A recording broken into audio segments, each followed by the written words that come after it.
Jekk hemm settur li l-gvern ta' Joseph Muscat, dak li Simon Busuttil rid jisfiduċja, biddel ta' taħt fuq huwa dak tal-enerġija. Settur li għal snin twal tħalla mitlu għal rieħtu bl-uniku soluzzjoni tkun li l-konsumatur iħallas kontijiet għolin. F'dawn it-3 snin il-gvern beda jaħdem fuq pjan ċar fil-qasam tal-enerġija u arja aktar nadifa. Pjan li wassal biex il-familji Maltin u negozji jibbenefikaw minn traħħis ta' 25% fil-kontijiet tagħhom. Miżura li ħallit ma' 80 miljun euro fil-bwiet tagħhom.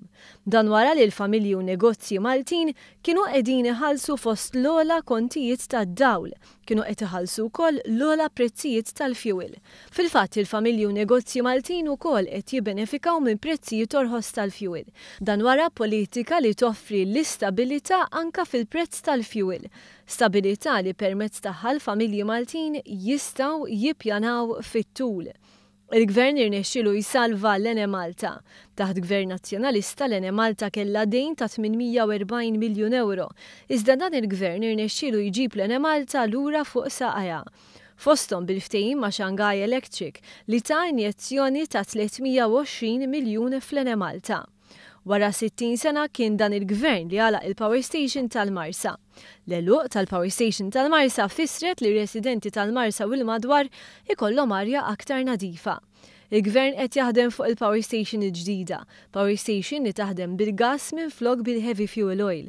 Il-qalba l-gas tfisser arja aktar nadifa li tfisser inqas emissjonijiet u inqas trabijiet.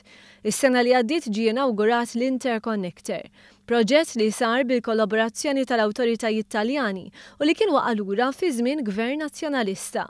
Dan kollu wassal biex anka aġenziji tal-klassifikazzjoni tal-kreditu irrikonoxxew il-bidla fl-Ene Malta.